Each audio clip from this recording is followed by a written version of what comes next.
Coming up on this week's edition of NCBA's Cattlemen to Cattlemen. We'll preview some critically important policy issues that will be addressed at the upcoming Cattle Industry Convention and NCBA trade show in Nashville. Plus, see how the USDA's Natural Resource Conservation Service is helping an Idaho cattle producer protect the environment. And now, NCBA's Cattlemen to Cattlemen. Hello and welcome to NCBA's Cattlemen to Cattlemen. I'm Kevin Ochsner. We're just 2 weeks away from the Cattle Industry Convention and NCBA trade show in Nashville, Tennessee. This can't-miss event has been going strong for more than a century. The first one was held right here in Denver back in 1898. Joining us now to provide more insight in the work that takes place at the annual convention is NCBA CEO Colin Woodall. Colin, folks may not realize just how critically important this meeting is, the future direction of the beef cattle industry. Tell us about some of the work and the business that goes on during this meeting. Most of the time when you're talking about our convention, you're talking about the fun that we have. Yeah. But you're exactly right, Kevin. This is also where the business of the association takes place. And that's why this is such a critical meeting, because we're going to allow our cattle producers, our members, to come together and give us direction on where they want to take the association. So our policy committees will be meeting, and they're going to talk about everything from waters of the United States to cattle markets to the next farm bill. They'll determine if our policy book is up to date and current and covers everything that we need to, and if not, they'll make some changes. And once they vote on it, once all the members have a chance to vote on it, it's when we as the staff take it and try to achieve everything that they've laid out for us. It's really the fundamental part of NCBA as being a true grassroots, producer-led and producer-directed organization. You mentioned cattle markets. It's sure to be a topic in the hallways and the meeting rooms of this convention. Update us on what NCBA has done thus far and what we should expect in the weeks and months ahead from NCBA relative to the state of the cattle markets. Well, it was just a short year ago where we were having the discussion within the Live Cattle Marketing Committee about our new plan moving forward, and that was the 75% plan that we were able to put together. We started measuring against that plan on January 1st, and what we found out is in the first quarter we failed to meet all of the expectations of our plan. But I'm happy to announce that as we have evaluated the second quarter data, we found out that we passed. So we did not trip our triggers. And when you go back and you look at our policy, it says we have to trip 2 consecutive quarters before we're forced to go back and look at what next steps we're going to take with Congress. So this is a great sign that, one, our project is working, that we are seeing the results of more cash trade and therefore more price discovery. And it will give us the opportunity to talk about those results in Nashville without the pressure of having to come up with some sort of congressional action to try to support the next steps. That may come down the line, but right now we're showing a lot of great progress on our project. But again, your point is clear, is that if you want to have a voice, it is important to be at that meeting to make certain that voice is heard. Is that fair? The whole reason we've been successful, the whole reason that we went towards looking at more cash trade is because of the engagement of NCBA members. If it hadn't been for the members showing up to the business meeting last summer, we would not have had this direction. And what's great about it is it's truly the direction that was placed in our hands by the members. This wasn't my decision, it wasn't the decision of the staff. Our job is to implement the decisions made by our members. Fair statement. Let's talk about another issue. We heard a couple of weeks ago that USDA will be reviewing its country of origin labeling rules. What is NCBA's policy on this, and how do you see this topic as we move forward? Well, we have long believed that labeling has a role within our industry, especially voluntary labeling, and labels that are divided up a lot of times in terms of state-based labels, regional labels, different marketing claims. So labeling is very important as long as it's true to what the label says. What we know is that the Food Safety and Inspection Service has a document that says any product that is processed in a U.S. facility, regardless of where it originated, can be claimed as product of the United States. Even more concerning, however, is that USDA and the Food Safety Inspection Service has no record of who's using that claim. So we are very simply saying we need to have more accountability for this, and instead of saying product of the U.S., let's make it reflect what it truly is, and that's processed in the U.S. Still a voluntary component, and if we want some U.S. labeling claims, state labeling claims, or regional labeling claims, let's go to the Ag Marketing Service and ask them to help us with a process verified program, a PVP. That way we know it's auditable and we can prove to the consumer that that label means what it means. Yeah, it has some teeth to it. You know, we thought we put WOTUS to bed, right? Waters of the United States. It has reared its ugly head once again. What are your thoughts relative to this WOTUS issue, the 30/30 plan, and other priorities of the current administration? One of the concerns that we always have is just how dead is an issue. And in Washington, D.C., issues are never dead. They can always come back and become zombie issues to some extent, and that's what we're seeing with waters of the United States. It's no surprise that President Biden and his team want to reevaluate this because it's a hot topic. Many lawsuits out there regarding waters of the United States, so it's natural that they would want to review this and put their own spin on it. I think one thing that everybody who's watching right now needs to understand is there's no final decision that's been made on this. So we as NCBA, we're already at the table talking to the administrator, talking to USDA, talking to the White House directly, saying let's not repeat the mistakes of the Obama era rule. We've learned a lot of lessons. We know that we can craft a rule that protects both water quality and private property rights. We were able to do that under President Trump. I still think we can preserve a lot of that in this next iteration of Waters of the United States, but we are on point and we are making sure that they do not take this and write a rule that's going to make it harder for us to stay on the land. That's fair. Sustainability. Can't open a magazine, read an article, look at the internet without seeing something about sustainability. What's your read on this topic? Where are we at in the beef industry? Yeah, hot topic. Everybody's talking about it. The consumers talking about it. Retailers are talking about it. President Biden is talking about it. What that means is it's an opportunity for us. I think for too many years, people have seen sustainability as just another set of rules or regulations being placed upon them, more red tape. That's not the way that NCBA sees it anymore. We see it as a way to demonstrate all the great work that cattle producers are doing today, and that as an industry, we have improved over time and we will continue to improve over time. So we are a part of the solution. We're not part of the problem. And the best part about that is that we are sitting at the table once again with President Biden and his team, making that case, and they're buying into it. So this is going to be an opportunity for us. You know, we're going to have to fight them on things like Waters of the United States, but when it comes to sustainability, this is an opportunity for us to showcase our work rather than just having more rules and regulations placed upon us. And speaking of opportunities, one of the bright spots in our industry is this beef demand. It's been phenomenal and red hot over the last year, both domestically and internationally.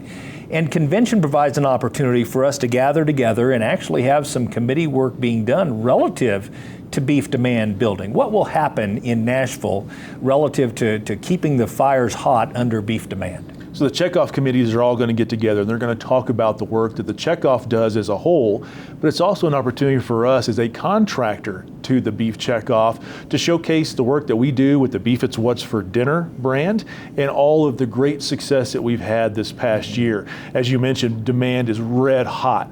We are cleaning out meat cases even today, and every time that we think that the consumer is about to trail off, we're surprised again, and that's a great problem for us to have as an association. And I think a lot of it is tied to just how successful that checkoff funded Beef It's What's for Dinner promotion work has been. We have a very robust summer grilling season going on right now. We're on the Food Network with broadcast ads, and it's reminding everybody that we are the protein of choice when it comes to the summer. We're the protein of fun, and we're going to be able to showcase that in Nashville. That's a great way to wrap us up.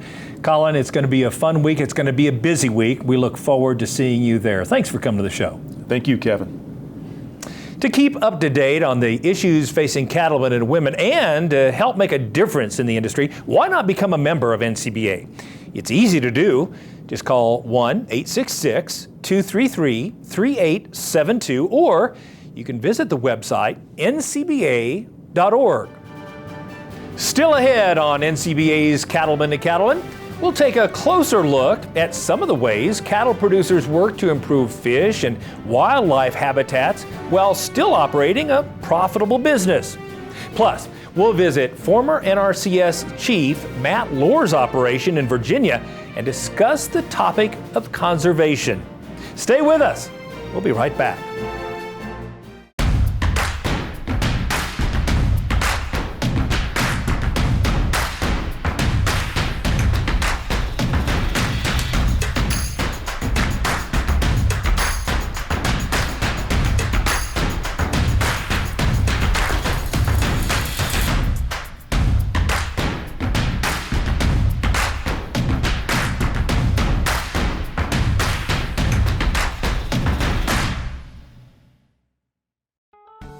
It's time to tune in to Tennessee for CattleCon 2021. CattleCon is the oldest and largest event in the beef cattle industry, and we're headed to the Music City, a city filled with the best music, great food, and some down-home southern hospitality. And you can't afford to miss the huge NCBA trade show. It's our Super Bowl event. It's where all the producers come. We gain a lot of knowledge from producers who we've come to know over the years. There's no better place for cattlemen and women to learn, have fun, and connect with fellow producers from across the country. The value of it is I get to connect with tons of different producers around the United States and be able to learn from different people as well as meet and network with tons of different companies. Dynamic speakers, unbeatable education, all for cattle producers. So plan to tune in to Tennessee for CattleCon 2021. Visit convention.ncba.org for more.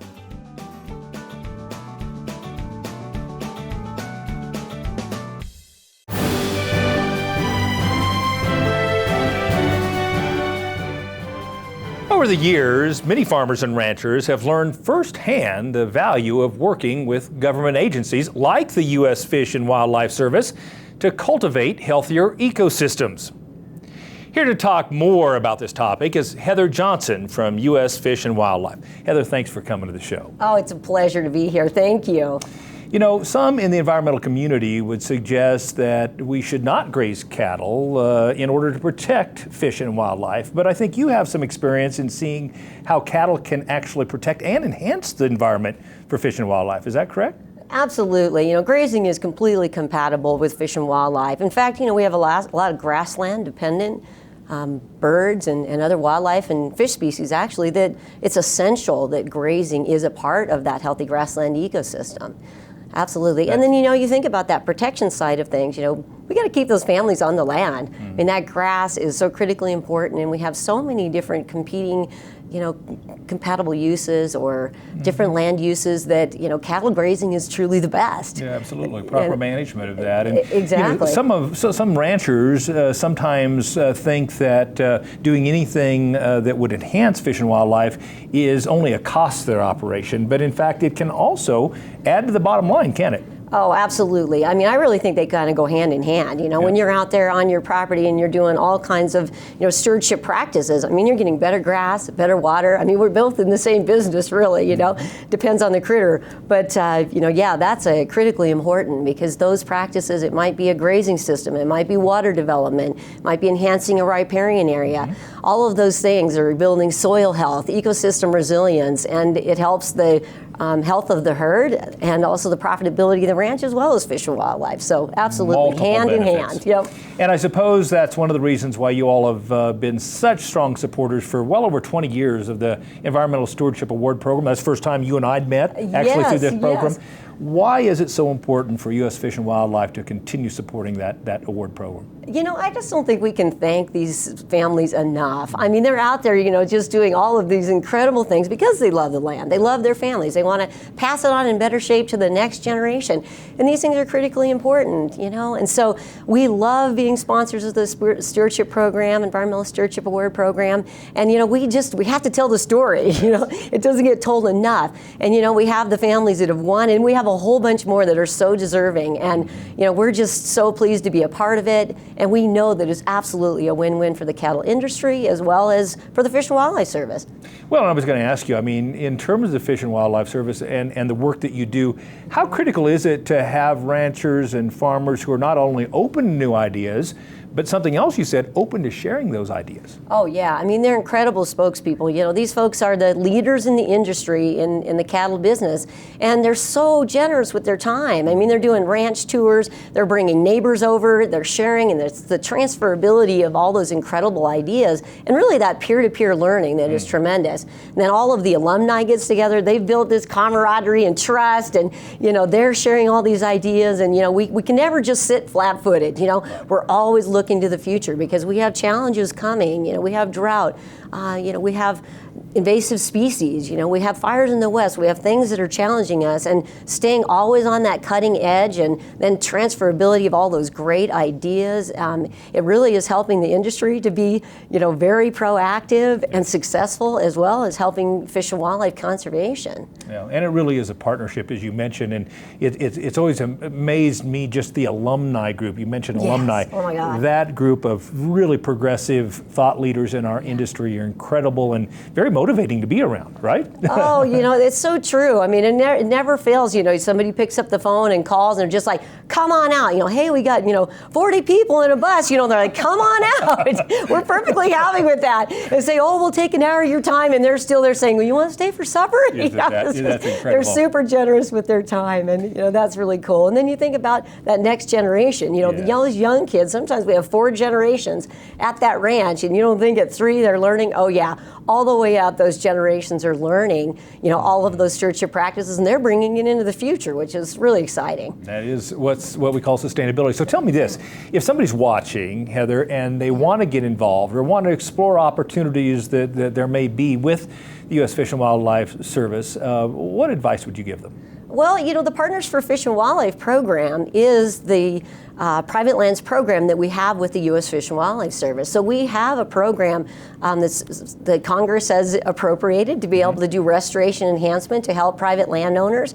And so we have a website, fws.gov/partners, and people can go there, and there's a map of the United States. They click on the map in the state they live in, and somebody close to them in their local area, their private lands biologist, can just drive out to the ranch and talk about the things, you know, well, what is it that you're hoping to do improvements on your land, and put together an agreement and be able to work together. We have both financial and technical assistance, and they come from agriculture. You know, we hire these people that, you know, they love wildlife, but they came from agriculture, and they want to create the win-win solutions for those private landowners. So it's an excellent program, and it's exciting that the Fish and Wildlife Service wants to reach out, sit at the kitchen table, drive around the ranch, and help to come up with those win-win solutions, because really, you know, we have so much more in common that really separates us.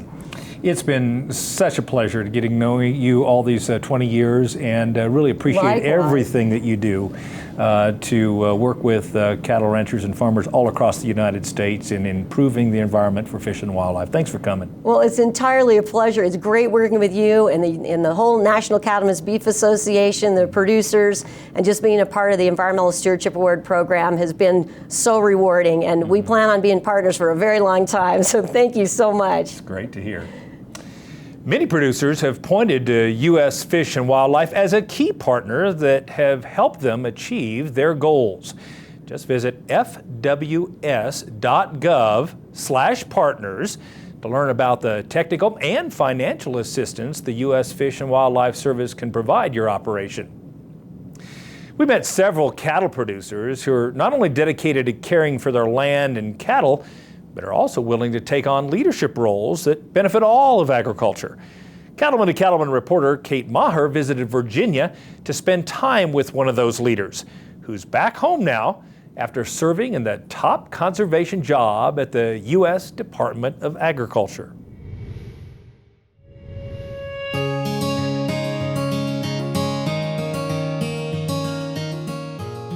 I'm a little biased, but I would say the Shenandoah Valley here is probably one of the most beautiful spots in the entire country.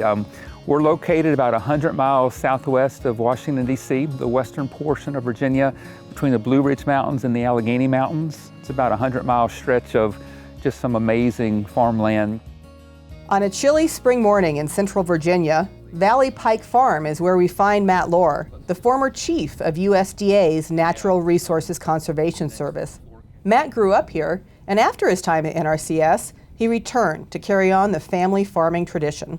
So Valley Pike Farm is a century farm here in Virginia, meaning it's been in the family for 100 continuous years, and we actually established the operation in the late 1880s. So some of my earliest memories were working on the same land side by side with my grandfather and my father, and really cherish those early memories of hard work and determination and what it takes to make an operation succeed. Currently, we're 250 acres. We have 4 broiler houses that we contract with Pilgrim's Pride, raise about 750,000 broiler chickens a year. We have about 180 head of feeder cattle that we background from April until October, and then 100 acres or so of pasture and 100 acres of crop ground that we do a corn soybean rotation. Come on, boys, you're okay. Come on. So Matt, in Virginia, it's a pretty heavy cow-calf state, and you're running stockers. When do you bring them in? When do you buy them, and where do you get them from? Yeah, so we're blessed here in where I live in the Shenandoah Valley. We've got probably 5 or 6 livestock auction barns all around, and so we start buying towards the middle of March and April, and within a couple of weeks, usually we can get enough. We buy 180 for 3 truckloads. And so we bring them in around 600 pounds, and as you can see, we've got lots of luscious green grass here in the valley, so we'll basically let them graze and give them mineral and treat them when they get sick, and hopefully they'll get about 200 pounds gain on, and we'll sell them in October typically. And you talk about the green grass here, it's also really hilly and even rocky, so it's really not suited for crop production. Cattle can really use this ground. Exactly. So on our farm, out of 250 acres, it's split about half and half, crop to pasture. But yeah, you can look out here and see, they don't call it Rockingham County for nothing. There's lots of rocks, which certainly it works well for grazing livestock, but certainly you can't crop anything like this. Even with the rocky ground and other challenges, Matt has worked hard to try to build up soil health, and he's used cover crops to provide additional grazing options for his stocker cattle.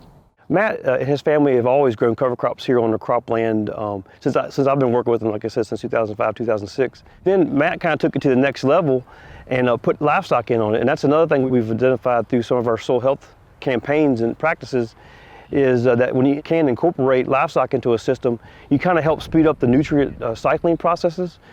So it's kind of a win-win for Matt. As far as benefiting the soil, it's definitely a good thing, but it's also given his cattle here on the farm, his stocker cattle, some good early spring forage. And the other thing I like about it is it's letting his pasture fields that are cool season perennials rest a little bit and get to growing while the cattle are here eating this forage. So cover crops, I think, are really one of the hallmarks to soil health. It's so important to make sure that there's something growing in that soil all year round. We plant a variety of cover crop mixes depending on what time of the year we plant. Following our sweet corn, early varieties we like to plant are tillage radishes, which do a great job of helping to break up soil compaction. These radishes get huge, and they're really fascinating to see as they grow and expand and break up the soil. The beauty of that too is then we're able to graze it in the springtime. You guys have really done a nice job of making it fit for what works for you and for your environment, and that's really an important part of keeping a farm sustainable too, isn't it? You're right. You know, no operation is the same, and by looking to see what fits and what works, and for us, the poultry, the cattle, the crops, we do 20 acres of sweet corn that we're able to grow and retail at a roadside stand. It's been another component that works well. So that's the beauty of American agriculture. We're diverse. No operation is exactly the same, but it's really all about feeding a growing nation and a growing world and being sustainable for that future generation. So to me, what's been really exciting with this whole journey of sustainability is how everything we do on this farm all ties together. We're not a huge operation. I mean, 250 acres in many parts of the country is like a small garden, right? But the cattle and the poultry and the crops, they all have a place, they all tie together. The poultry manure, following our nutrient management plans, can provide nutrients to the soils, which can help crops grow, help grasses grow, help sustain the livestock. And it's just really exciting to be involved in an operation where everything ties together. Beyond the conservation practices he's using to care for his land today, Matt has also taken action for the long term. Knowing that Virginia is a highly populated state, the Lohr family has taken steps to protect their farm for generations to come. There's nothing more that I want than to see my kids and my grandkids be able to continue farming this land. And so back in 2017, we placed the entire farming operation under permanent conservation easements. And what that means is basically the land will always stay in agriculture. It can never be developed for a Walmart supercenter. Just behind me is a major interstate.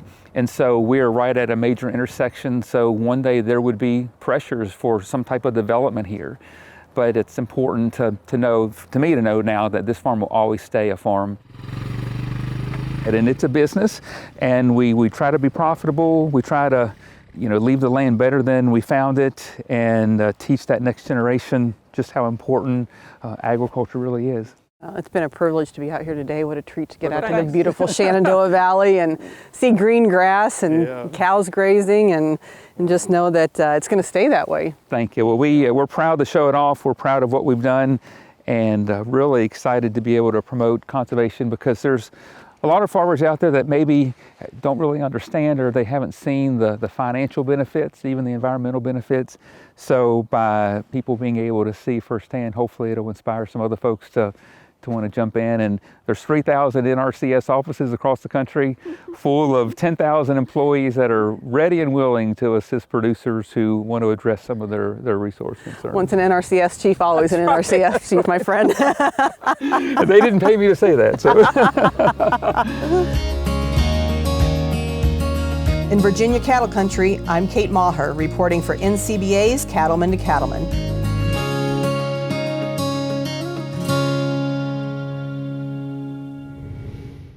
In just 2 weeks, Nashville will play host to the Cattle Industry Convention and NCBA Trade Show.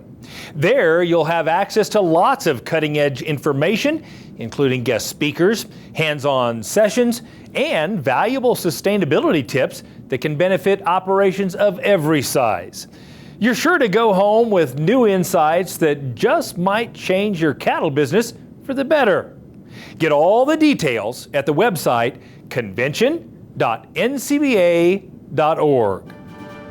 Still to come on Cattlemen to Cattlemen, see how the Natural Resources Conservation Service has helped an Idaho operation stay in business for multiple generations.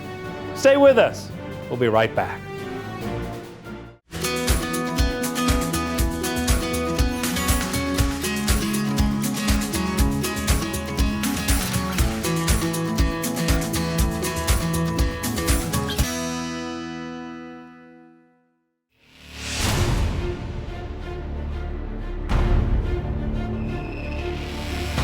When the field is your office, you never get tired of going to work. Cut, rake, bale, repeat. New Holland offers the power and versatility to get through the day. From small squares to large squares and everything in between, New Holland has you covered. Visit your local dealer today to find out more. New Holland. It's time to tune in to Tennessee. That's where the Cattle Industry Convention and NCBA Trade Show will be in 2021. It's the biggest convention just for cattle producers. In Nashville, a city with amazing southern hospitality that's packed with the best food and great music. You can't miss it. So make plans now for CattleCon 2021 at the Gaylord Opryland Resort in Nashville, Tennessee. Tune in to convention.ncba.org for more information.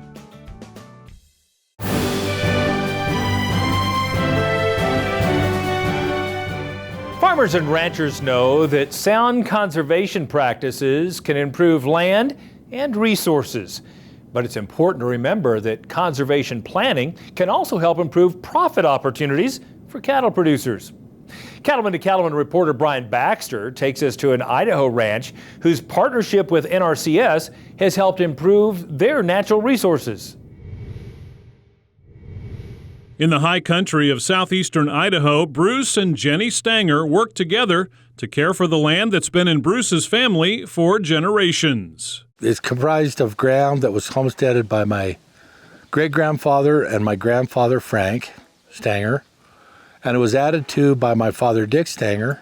We're really blessed right here in these Blackfoot Mountains by having a place that is just high enough that we get the opportunity of a good winter and summer rains, and yet it's not so high that we've got a pretty decent grazing season. So I feel blessed that way. Bruce runs a commercial cow herd crossing Angus cows with Hereford bulls. One thing he enjoys is hosting visitors and showing the variety of conservation improvements he's made on the ranch in partnership with the USDA's Natural Resources Conservation Service, known as NRCS. What I like about the NRCS is that I consider it a valuable resource and knowledgeable people that I can reach out to if I have a question about my operation that I don't particularly have a particularly good answer for. That's one place you can go. I was always really impressed with Bruce. He brought me out to his place and gave me a tour, and I was really impressed with just the way he operated. His place looked really good. He always had a lot of good grass, and we'd come out, look at his place and talk about our different programs, which program might benefit him the most to kind of implement his goals and get some of his cool ideas that he's wanting to get done. I think what I enjoyed most about today was seeing the engagement between my staff and Mr. Sanger, seeing that relationship that they've been able to establish, seeing the willingness and the passion, in everyone, and wanting to do the right thing out here and to do better, and not just settling for what we did today. What excites me to work with people like Bruce, and Bruce in particular, is he takes great pride in maintaining his forage, maintaining the habitat. And this is a drought year, and this place is incredible. We have other producers that are already selling off their herds, and he's gonna maintain. He's gonna be able to graze this all summer long. Part of what's made Bruce's ranch more sustainable even in a dry year is the variety of projects he's implemented with the help of NRCS programs. For example, he's installed a watering facility to capture and hold water from a mountain spring. It includes an escape feature that helps reduce the risk of wildlife drowning. By conserving that water in that tank like that, you're conserving the whole resource. It'll give you a longer time, which means you can utilize the same forage that got the most snow last winter up on the mountain. On lower ground, Bruce extended the grazing opportunities for his cattle by installing a solar-powered well feeding 2 stock water tanks. Our most popular program by far is the EQIP program, the Environmental Qualities Incentives Program. It's kind of our bread and butter. It's a cost share program. It's for guys like Bruce come in, they want to do a stock water system. We can help cost share on a stock water system. So Bruce's water system was designed because there's no electricity out here, so it was designed for solar. So you use the solar to pump up and then go into the storage tank, and then at gravity down into his water troughs. It's worth it to go over there and find out what's going on, because I didn't know that they would cost share a solar pump for me till I went in and asked them. The NRCS engineers came up and looked at the site and the whole design setup and everything, and I did just what they said. And it's worked really well. It was transformative in that place down there. I just added another month of quality feed in the fall of the year when you need it. Another NRCS program Bruce participated in is called CSP, the Conservation Stewardship Program, which includes a variety of enhancements to improve ranch resources and the health of the grasses overall. Him and his wife go out before they go into a pasture. They monitor and they measure their grass heights before they turn the cows in, so they can kind of see what they have to work with. And then they keep track of that while the cows are in the pasture, and they're able to determine when is a good time to move based on that. You traditionally learn from my father, who learned it from his father, what grass is better when. But it wasn't until I got with Josh and working with this program where I actually started measuring it and monitoring the different fields. And we did that for 5 years, and I was really surprised of places that I didn't think were that good are actually more productive in the amount of measurable fodder that was being produced than other places. A portion of the Double Arrow Ranch property is already protected by a conservation easement, but Bruce has plans to extend the easement over the entire ranch. He's actively pursuing 2 or 3 applications in order to get his entire ranch covered under a conservation easement. Just because Idaho Falls is booming, people are coming in left and right, and this country is starting to get subdivided, people wanting summer homes, and so he seems to have a very big passion about keeping this place intact for future generations. A conservation easement on this ranch will keep it from the hands of real estate developers. And we'll keep it open. And I like that. That's my idea of good. Participating in NRCS programs is a voluntary opportunity for any producer of any size, available in every state. But the conservation planning and projects that aim to improve the land provide advantages that Bruce and the NRCS experts he works with believe in. All of our programs start out with a plan, a conservation plan, and that's getting out on the land with the producer and walking the land with them and understanding what their resource needs are. That's where it starts. Getting to spend time with Bruce, see his operation, help him whenever we can. All of us get into this job to help people, help the land. That's kind of one of our old mottos. And so it's really fun to get out and work with the producers that are growing food for everybody and help them. If you ask Bruce, he says NRCS programs are a vital part of his operation, that he couldn't do it without us. I look at my association with the people into the NRCS as being people, a resource that I can reach out to that makes my life a lot better. I don't understand why other people would not take advantage of that. On the Double Arrow Ranch in southeastern Idaho, I'm Brian Baxter reporting for NCBA's Cattlemen to Cattlemen. Now, if you're interested in getting started on conservation planning on your own operation, call your local NRCS office or visit the website nrcs.usda.gov to learn about the technical and financial assistance the NRCS can provide. Still to come on Cattlemen to Cattlemen, some people have other careers before they catch the ranching bug. But wait until you hear what one Tennessee producer did before joining the cattle business. That story when we return. Weeds will rob me of my investments. The weeds are not palatable to cows. They will not eat them, or if they do eat them, some of them may be toxic. So there's a return on investment by allowing there to be more grass available to be grazed by the cattle.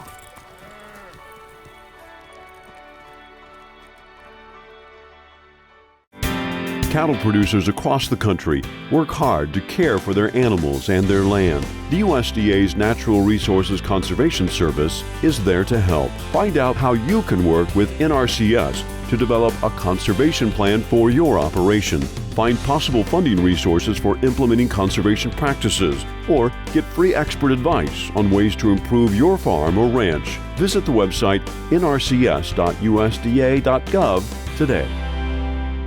Join the National Cattlemen's Beef Association. NCBA is working every day to defend your interests in Washington, D.C. And there are big benefits to being a member. You'll get news you can use in the National Cattlemen and policy updates from Beltway Beef, plus big discounts from John Deere and more great partners. Join now. Call 866-233-3872 or sign up online at ncba.org.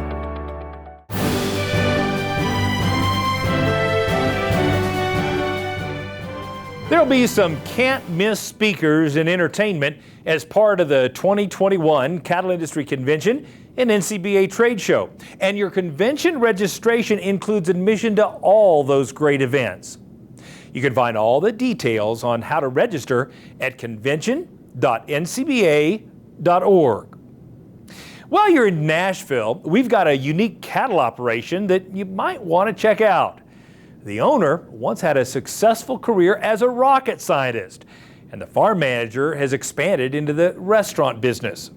Brian Baxter gives us a closer look at Deer Valley Farm. It's not rocket science is a familiar saying, but at Deer Valley Farms in Fayetteville, Tennessee, rocket science is how it all started. Deer Valley is owned by Dr. Fred Clark and his wife Renda Clark and their daughter Kim. Dr. Clark was in the weapons defense systems business in the early days, sold that business, moved from Huntsville to Fayetteville, and has become a full-time resident at the farm. Deer Valley Farm is a purebred Angus operation that's been in existence for 29 years. We encompass about 5,500 acres in Fayetteville, Tennessee, Lincoln County. We row crop 1,500 to 1,800 acres depending on the year every year. We grow the majority of our own feed in-house. To create top-quality animals, the philosophy at Deer Valley is to build a solid cow herd, combining proven genetics and good structure.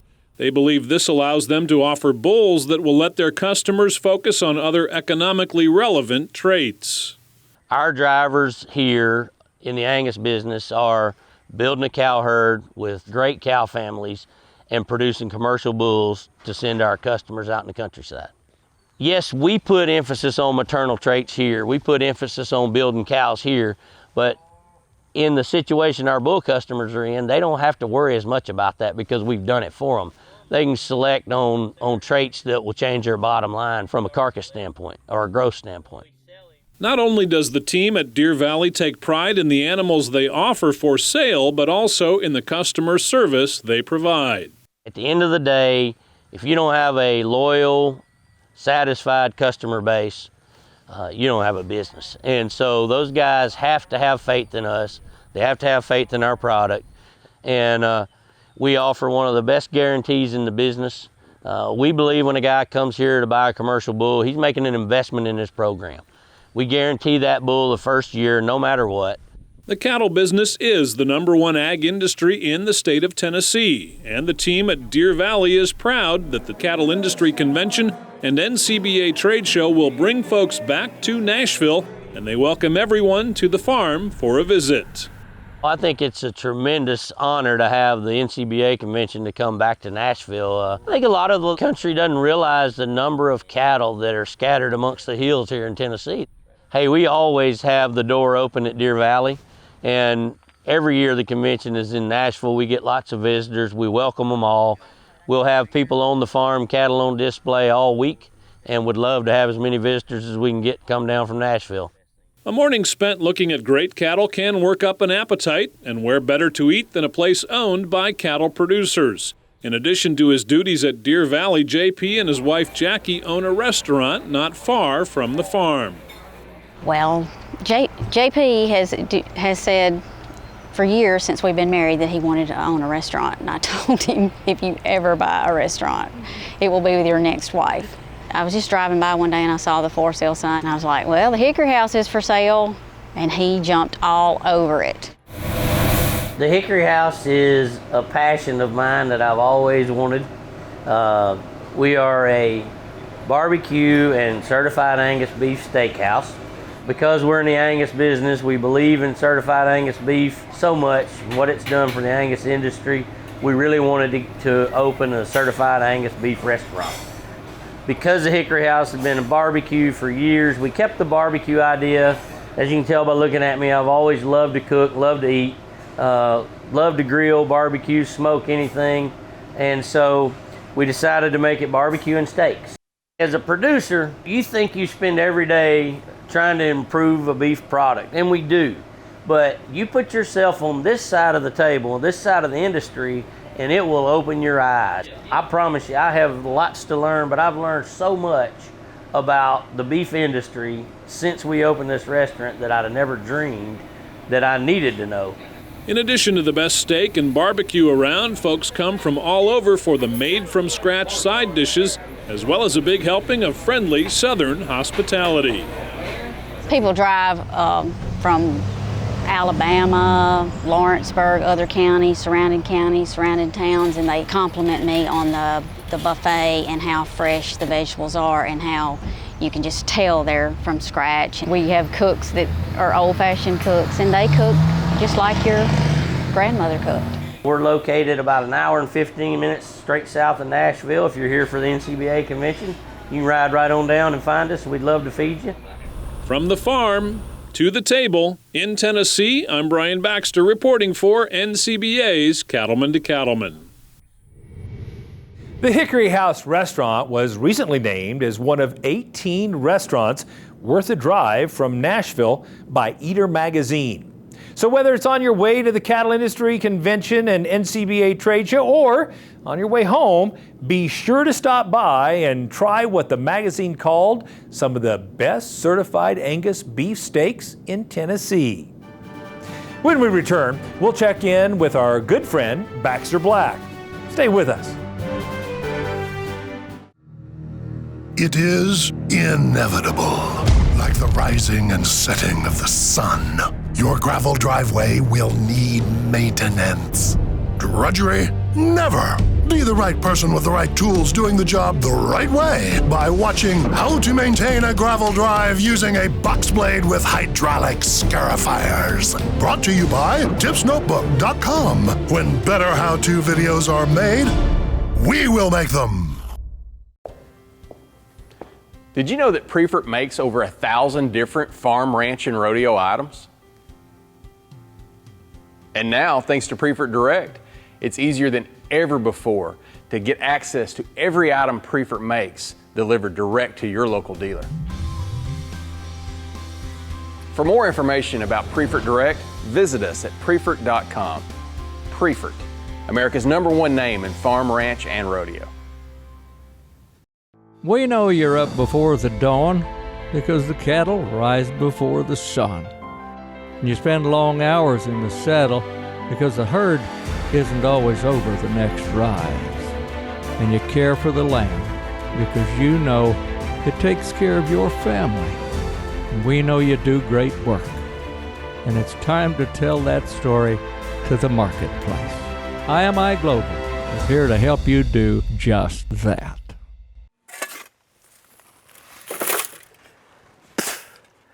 Most family farms and ranches are a team effort.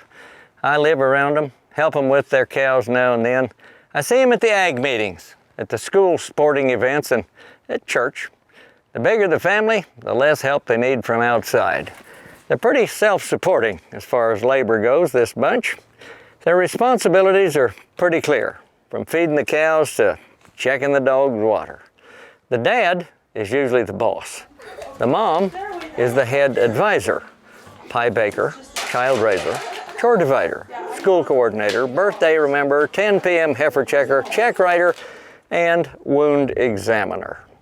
But when they are amongst other livestock peers, he usually introduces her this way. This is my wife. She does the books. And I do the important stuff, like mend the fence and check the cows and make sure the income's enough to cover the cost of farming. She's tight as a new hat band. I need to buy a new baler and she figures out if we can. I spend all day on the tractor. She's in the office all day, just talking with the SCS or checking the price of hay or dealing with the accountants and keeping the banker straight. Me, I might be cleaning a ditch out or hanging a rusty gate. She fills out all the blasted forms the government makes us keep. She reads those regulations till she's fighting them in her sleep. Me, I go to sleep a-dreaming of bulls and barns and sales. And she's dreaming the inventory or estimating bales. And she still finds time to bake a pie between her business deals. And I keep busy all the time, just greasing squeaky wheels. Well, I told my wife that we should think about getting a hired man, you know. Running a farm ain't easy. Good managers need a plan. Well, she agreed that it weren't easy to manage and keep abreast. But why, she asked, get a hired man? I've already got the best. This is Baxter Black, the hired man from out there.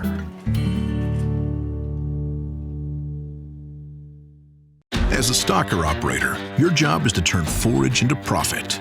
With the right implant, you can. Revlor G improves grazing performance for 150 days, the same length as the typical grazing period. And it's dosed for stockers' maturity levels, adding up to an extra 23 pounds. See why Revlor G is the #1 choice in stocker implants at RevlorG.com. A withdrawal period has not been established in pre-ruminating calves. Do not use in calves to be processed for veal. CattleCon 2021 is back in the Music City. Tune in to Tennessee for the cattle industry's biggest convention with education, networking, and fun, not to mention some great tunes. Plus, you can check out the huge NCBA trade show, outstanding entertainment, and much, much more. So make your plans and be there for CattleCon 2021. Stay tuned to convention.ncba.org for all the details.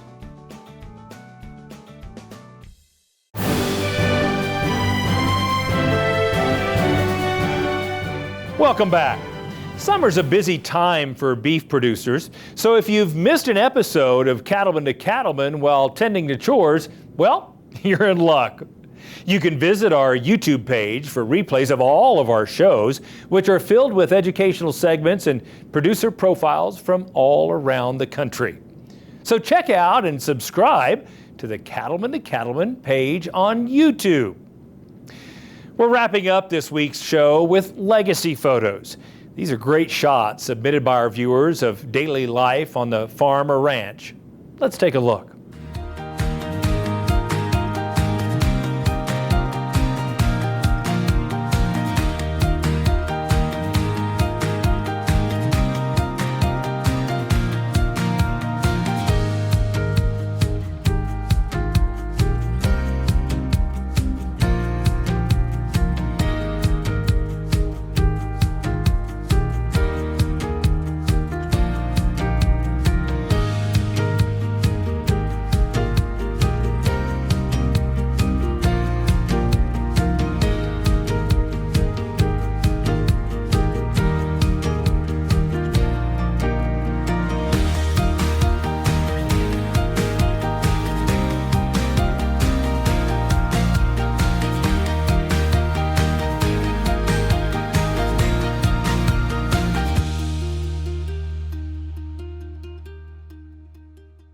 Want to see your photo on Cattlemen to Cattlemen? You can submit your favorite shots a couple of ways. Message them to us on the Cattlemen to Cattlemen Facebook page, or you can email them to c2c@beef.org. Send them our way and we may use them on a future episode. And don't forget, there's still time to make plans to attend the Cattle Industry Convention and NCBA Trade Show. The convention officially gets underway Tuesday, August 10th and continues through Thursday, August 12th. One-day registrations are available right on site if you just want to pop in for a quick visit. Find out more at convention.ncba.org. Well, that wraps up this edition of NCBA's Cattlemen to Cattlemen. Thanks so much for spending time with us. We'll see you again next week right here on RFD TV.